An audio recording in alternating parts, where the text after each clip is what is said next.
करने का अधिकार। ये डेमोक्रेसी के लिए बड़ा खतरनाक दौर है और मुल्क बड़े नाजुक दौर से गुजर रहा है और वकील सबसे ज्यादा इम्पोर्टेंट कम्युनिटी है इस पूरे देश में। दुर्भाग्य है कि एक वक्त था आजादी के बाद हर वकील के कहते हैं पार्लियामेंट का चुनाव लड़ता था, एमएलए होता था। आज गुंडे लुच्चे लफंगे लड़ रहे हैं। हम क्रिटिसाइज करते हैं, एक आदमी लाखों करोड़ों के फीस लेने वाले लोग हिम्मत नहीं जुटा सकते, उनके लिए पैसा अलग है, जन सेवा नहीं है। Number 2, EVM. जब आप जानते हैं पेट्रोल को कंट्रोल किया जा सकता है रिमोट से, ये बहुत आम है, तो क्या एक आदमी बाहर बैठ के कहते जो ईवीएम का रिमोट है उसको कंट्रोल नहीं कर सकता? लिहाजा ईवीएम का कहते हैं कि जगह बैलेट से हो, अगर नहीं भी हो तो 50% एटलीस्ट के कहते हैं जो उसके पेपर निकल रहे हैं उसकी कभी भी पूरी सबकी काउंटिंग होनी चाहिए। सबके केस में ईवीएम नहीं था, वहाँ बैलेट ही था। अरे ईवीएम पकड़ दी जाती। मेरा ये है कि दोनों चीज के हम समर्थन। ये ठप्पा मारने की। अरे अपने नंबर पर बोलो यार, ऐसे बैलेट में भी होता है। तो तेरा नंबर आ जाए तो बोल दियो, बैठ जा। भाई त्यागी जी को बोलने दो। बोलिए त्यागी जी। अरे सुनने दे, आप सुनने दे, बैठ जा। बड़ी स्पष्ट बात है, कल टिकैत साहब ने भी कहा, मैं सहमत हूँ उनसे, कि भारत के अंदर जो बड़े बड़े धनकुबेर हैं, बड़े बड़े पूंजीपति हैं, पूरा राज उनका चल रहा है और जो वर्कर्स हैं, पीजेंट्स हैं, गरीब लोग हैं, उन सबको जो है उनके मूवमेंट्स को, उनके इंडिपेंडेंट मूवमेंट्स को कुचला जा रहा है पूरे देश के अंदर। ये जो किसानों के ऊपर दमन हो रहा है, ये उसी का एक हिस्सा है, उसी का पार्ट है। 1947 में भारत के पूंजीपतियों ने ब्रिटिश पूंजीपतियों से भीख में ये सत्ता ली थी, समझौता करके, हमारे स्वतंत्रता संघर्ष के साथ गद्दारी करके।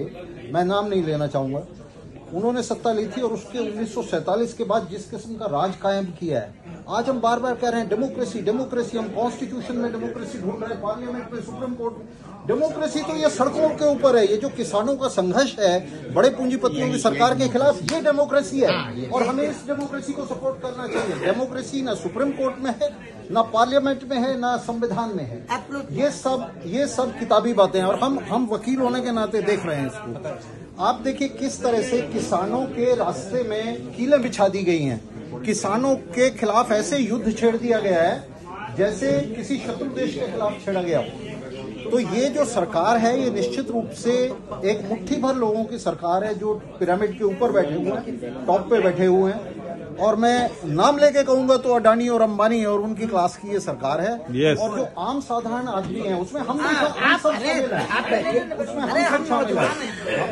हमारी बढ़िया है। हमारी बार के अंदर भी आप देखेंगे तो एक तरफ तो एक मुट्ठी भर एलीट है और दूसरी तरफ हम आम साधारण वकील हैं सारे। ये स्थिति देश के अंदर है। तो ये जो एलीट है ये आपस में मिला हुआ है, राज कर रही है। जो हमारे प्रेसिडेंट साहब ने अभी बयान दिया, चिट्ठी दी लिख करके, तो ये उसी का हिस्सा है। ये सारा एलीट एक दूसरे को सपोर्ट करता है, जो आम साधारण लोग हैं उनके खिलाफ एक्ट करता है। तो इस देश के अंदर आम साधारण वकील हैं, डॉक्टर हैं, टीचर्स हैं, किसान हैं, मजदूर हैं, ये सब एक हैं, इनके सबके इंटरेस्ट एक है, इनके सबके हित एक हैं। और आज जो हम खड़े हुए हैं ये उन्हीं की सपोर्ट में खड़े हुए हैं। ये डेमोक्रेसी है जो सड़क के ऊपर संघर्ष कर रहे हैं उन कीलों के खिलाफ। ये डेमोक्रेसी है जो संघर्ष कर रही है इस फांसीवादी सरकार के खिलाफ।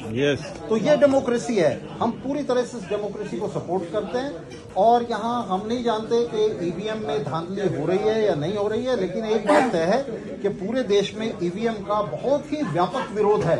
मुट्ठी भर लोगों को छोड़ दें जो सरकार के साथ हैं, तो आमतौर से जनता ये सस्पेक्ट कर रही है, इस बात का अंदेशा है कि ईवीएम में धांधली हो रही है। और अगर हो रही है तो हम ये निश्चित रूप से इस मांग का भी समर्थन करते हैं कि ईवीएम का खेल बंद किया जाए। सोल्यूशन भी बताओ, अल्टरनेटिव भी बोलो। अभी वो तो उनकी प्रॉब्लम देखिए, हम अभी ये तो